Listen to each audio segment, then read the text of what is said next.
Ketakutan yang utama adalah karena kita tidak terampil.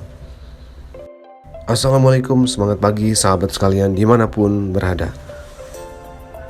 Sesuatu yang paling menakutkan akan masa depan adalah ketika kita khawatir akan banyak hal yang mungkin akan menjadi beban bagi kita ketika kita tidak mampu, tidak bisa, tidak sesuai dengan standar yang biasanya ada di lingkungan masyarakat kita. Ketika kita selesai kuliah, kita diminta untuk segera bekerja di sebuah institusi.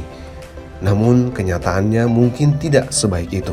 Kekhawatiran ini sebenarnya bisa dikurangi jika kita mempunyai keterampilan khusus yang kita mulai jelajahi sebelum atau pada saat kita ingin mencari pekerjaan misalnya, atau pada saat ketika kuliah.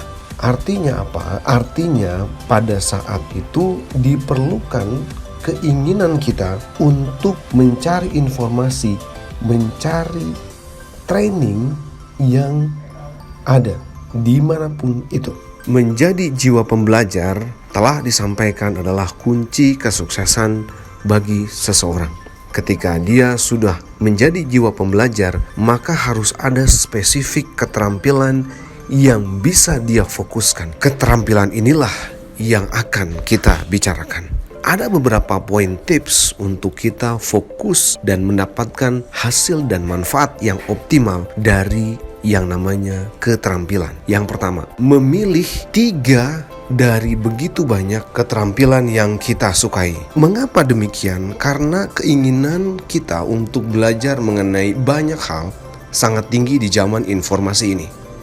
Sehingga memilih 3 dari begitu banyak keterampilan yang ada menjadi cukup sulit sebenarnya. Nomor 2, memilih mencari fokus dari 3 keterampilan tersebut, mana yang benar-benar akan berguna bagi masa depan kita, berguna bagi cita-cita kita, berguna bagi tujuan hidup, berguna untuk keluarga. Yang ketiga, mempunyai kriteria dalam memilih keterampilan yang disukai.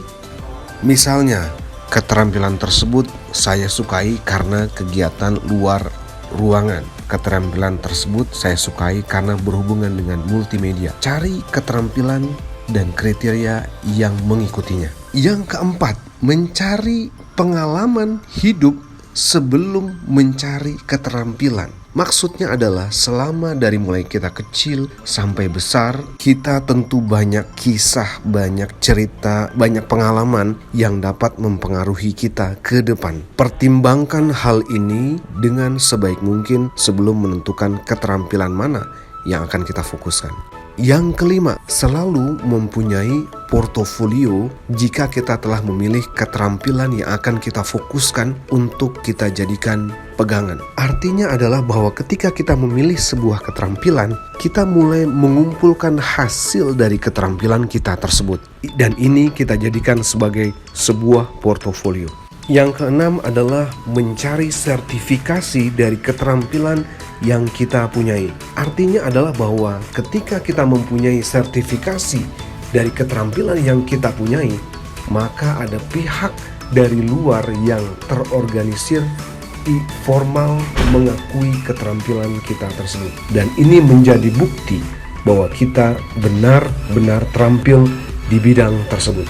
Dan ketujuh, terakhir adalah meminta testimoni dari orang di sekitar kita, pihak yang pernah menggunakan keterampilan kita, organisasi yang pernah kita berhubungan dengannya mengenai keterampilan yang kita punyai. Sebagai kesimpulan dari poin 1 sampai dengan 7 yang telah disebutkan di atas, artinya jika kita mempunyai poin-poin tersebut, maka dapat kita bayangkan keterampilan tersebut telah menjadi sesuatu yang berharga bagi kita, dan kita tentu bukan orang yang biasa saja. Orang yang biasa saja, orang yang bukan orang sembarangan dengan keterampilan, Orang yang jarang ditemui dengan kemampuan yang lengkap adalah orang yang tidak perlu khawatir mengenai masa depannya. Oleh karena itu, sahabat sekalian, mulai dari sekarang menjadi seorang pembelajar, mencari informasi, training, dan memilih apa yang akan menjadi fokus dari keterampilan sahabat sekalian untuk dijadikan pegangan sampai masa depan yang akan datang. Semoga menginspirasi, memotivasi, memberikan referensi. Selamat pagi, semangat pagi.